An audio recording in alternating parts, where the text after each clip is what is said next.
బద్వేల్ పట్టణంలో వికలాంగుల ఇళ్ల స్థలాల పోరాటానికి సిపిఐ జిల్లా సమితి సంపూర్ణ మద్దతు.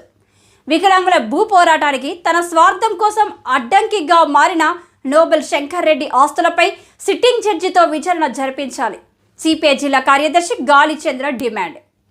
అధికార పార్టీకి తలొగ్గి వికలాంగులు అని చూడకుండా గుడిసెలు కాల్చివేయించిన బద్వేల్ ఆర్డీఓపై హెచ్ఆర్సీ లోకాయుక్త ఎస్సీ ఎస్టీ కమిషన్కు ఫిర్యాదు చేస్తామన్నారు. బద్వేల్ పట్టణంలో 941-1, 941-2 సర్వే నంబర్లు ఇల్లు లేని నిరుపేదలైన వికలాంగులు అయిన విభిన్న ప్రతిభావంతులు బద్వేల్ రెవెన్యూ ఆఫీసుల చుట్టూ, సచివాలయాల చుట్టూ, ఆర్డీఓ ఆఫీసుల చుట్టూ తిరిగి అప్లికేషన్ పెట్టి వేసారిపోయి బద్వేల్ పట్టణంలో టిడ్కో ఇళ్లకు కేటాయించిన స్థలంలో ఈ నెల 15వ తారీఖున స్వతంత్రంగా గుడిసెలు వేసుకోవడం జరిగినదని. అయితే ఆ గుడిసెలకు ఎదురుగా ఉన్నటువంటి విద్యాసంస్థ అధినేత నోబెల్ శంకర్ రెడ్డి అనే వ్యక్తి అధికార పార్టీ ప్రతినిధిగా ఉంటూ అధికార పార్టీ అండదండలతో అధికారులకు డబ్బులు ఎరగా వేసి మున్సిపల్ అధికారులు, రెవెన్యూ అధికారులు, పోలీస్ అధికారులు వందల సంఖ్యలో అక్కడికి వచ్చి గత వారం రోజులుగా వికలాంగులు నిర్మించుకున్న గుడిసెలపై అర్ధరాత్రి సమయంలో వికలాంగులని కనికరం కూడా లేకుండా విలువైన వస్తువులు ఉన్నప్పటికీ వంట సామాగ్రి, మంచాలు సైతం ధ్వంసం చేయడం సిగ్గుచేటని వారు ప్రశ్నించారు. అంతేకాకుండా నోబెల్ శంకర్ రెడ్డి అనే వ్యక్తి నా ఇంటి ముందు లేబర్స్, ఎస్సీ ఎస్టీలు ఉండకూడదు, అందుకు ఎంత ఖర్చైనా సరే నేను భరిస్తానంటూ వికలాంగులపై కక్ష సాధింపు చర్యతో అధికారులతో చేతులు కలిపి వికలాంగుల గుడిసెలు తొలగించడం హేయమైన చర్య అని వారు తీవ్రంగా ఖండించారు. అంతేకాకుండా శంకర్ రెడ్డి అనే వ్యక్తి బద్వేల్ పట్టణంలోని మడకవారిపల్లె గ్రామ పొలం సర్వే నంబర్ 952లో 49-50 ప్లాట్లలో నకిలీ పట్టాలు సృష్టించుకొని ప్యాలెస్ లాగా ఇల్లు కట్టుకొని ఆ ఇంటి వెనకనే అదే సర్వే నంబర్లలో 64, 65 ప్లాట్లలో ఆయన గెస్ట్ హౌస్ కట్టుకొని నిర్మించుకొని ఉన్నాడు. ఈ ఫ్లాట్లన్నీ నకిలీ పట్టాల ద్వారానే పొందాడు.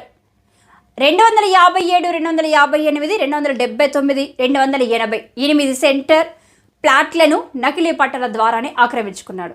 ఇదేమని ఎవరైనా అడిగితే డబ్బుతో మేనేజ్ చేయడం, అధికార పార్టీతో బెదిరించడం ఆయనకు వెన్నతో పెట్టిన విద్యగా మారింది. శంకర్ రెడ్డి కుటుంబంలో ఎవరైనా ప్రభుత్వ ఉద్యోగులు ఉన్నారా, లేక వాళ్ళ బంధువుల్లో ఎవరైనా ప్రభుత్వ ఉద్యోగులు ఉన్నారా అని వారు ప్రశ్నించారు. అంతేకాకుండా గతంలో ఆయన నిర్మించుకున్న స్కూల్ స్థలంలో 2 ఎకరాల 30 సెంట్లు ప్రభుత్వ భూమిని ఆక్రమించుకొని కంచె వేసుకొని స్కూల్ నిర్మాణాన్ని చేపట్టి పేద ప్రజల నుండి కోట్లాది రూపాయలు సొమ్మును వసూలు చేస్తున్నారు.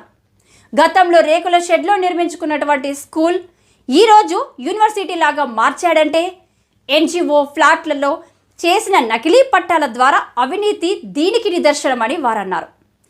ఎన్జిఓ ప్లాట్లలో బతకలేని నిరుపేదలు టీ స్టాల్ పెట్టుకుని బతుకుతుంటే ఓర్వలేని శంకర్ రెడ్డి అధికారుల చేత బెదిరించి ఆ అంగడిని తీసివేసి వారిని రోడ్డు పాలు చేసిన ఘనత శంకర్ రెడ్డికే దక్కుతుందన్నారు. తన స్కూల్ ట్రస్ట్ పేరుతో ప్రభుత్వ భూమిని పొంది ప్రభుత్వానికి డబ్బులు కట్టకుండా మోసం చేసేది ఈ శంకర్ రెడ్డి కాదా? మానవతా సేవ ముసుగులో మనుషులను అసహ్యించుకునే నీకు ఈ వికలాంగుల గోడు తప్పక తగులుతుందని తక్షణమే నోబెల్ శంకర్ రెడ్డి బినామీ ఆస్తులపైన సిట్టింగ్ జడ్జితో విచారణ చేపట్టాలని, లేకుంటే సిపిఐ ఆధ్వర్యంలో జిల్లా వ్యాప్త ఉద్యమం చేపడతామని ఆయన హెచ్చరించారు. ఈ సమావేశంలో సిపిఐ జిల్లా కార్యవర్గ సభ్యులు ఎల్ నాగసుబ్బారెడ్డి, సుబ్రహ్మణ్యం, వీరశేఖర్, బాదుల్లా తదితరులు పాల్గొన్నారు.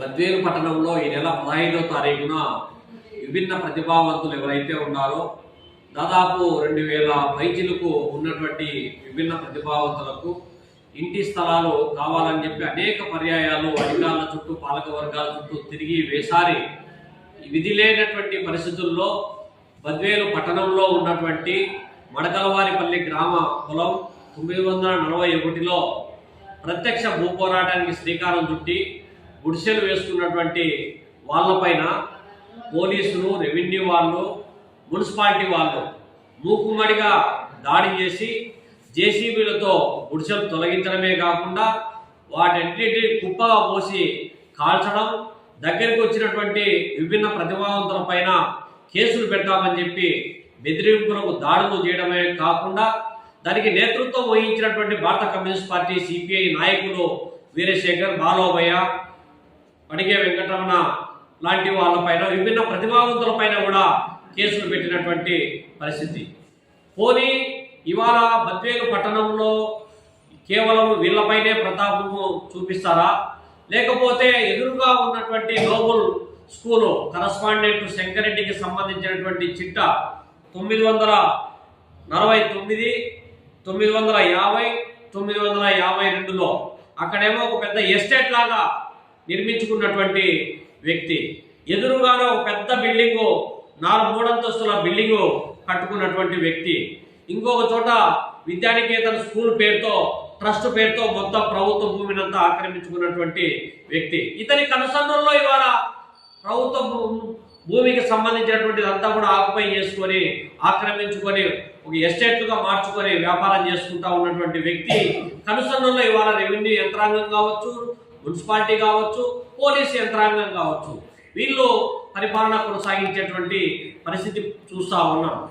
విలువైనటువంటి ప్రభుత్వ ఆస్తులు అన్నీ కూడా ఇవాళ అధికార పార్టీ మాటన ఆక్రమించుకొని అమ్ముకొని సొమ్ము చేసుకుంటా ఉంటే వాళ్ళ జోలికి ఎవరి జోలికి పోరు. విలువైన ప్రాపర్టీస్ అన్ని కూడా వంక, వాగు, చెరువు, రస్తా, అసైన్డ్, దేవాలయ, వక్ఫ్ బోర్డు భూములన్నీ ఆక్రమించుకునే వాళ్ళ జోలికి పోవడం లేదు ఇవాళ అధికార యంత్రాంగం. ఎవరైతే పేదలు ఉంటా ఉన్నారో, ఎవరైతే కమ్యూనిస్ట్ పార్టీ నాయకత్వంలో గుడిసెలు వేసుకుంటారో వాళ్ళపైన మీ ప్రతాపం చూపిస్తా ఉన్నారు, కేసులు పెడతా ఉన్నారు, తగలబెడతా ఉన్నారు. ఈ దుర్మార్గాన్ని భారత కమ్యూనిస్ట్ పార్టీ తీవ్రంగా ఖండిస్తూ ఉంది, వ్యతిరేకిస్తూ ఉంది. పాలక ప్రభుత్వాలు మారినా కూడా ఈ విధానంలో మాత్రం మార్పు రాకపోవడం అనేటువంటి చాలా దుర్మార్గపూరితమైనటువంటిది. అందులో జగన్మోహన్ రెడ్డి పాలనలో విభిన్న ప్రతిభావంతులకు కూడా దిక్కులేనటువంటి స్థితి కొనసాగుతూ ఉంటే, ముఖ్యమంత్రి సొంత జిల్లాలోనే ఇలాంటి దుర్మార్గాలు, అన్యాయాలు జరుగుతూ ఉంటే ఒకసారిగా 3 పర్యాయాలుగా గుడిసెలు తొలగించడం అనేది, దాడులు చేయడం అనేటువంటిది చాలా దుర్మార్గపూరితమైనటువంటిది. దీని పర్యావసానం రేపు పొద్దున జరిగేటువంటి మీ 2024 సాధారణ ఎన్నికల్లో మీకు ఖచ్చితంగా రాజకీయ సమాధికి వీళ్ళు పునాదిరాయి వేసేటువంటి పరిస్థితి ఉంటుందని చెప్పి, మీరు ఎన్ని అడ్డంకులు సృష్టించినా, ఎన్ని అవాంతరాలు సృష్టించినా కూడా పేదవాడికి జారడు జాగా దక్కేంత వరకు భారత కమ్యూనిస్ట్ పార్టీ వాళ్ళకు వెన్నుదన్నుగా నిలబడుతుంది.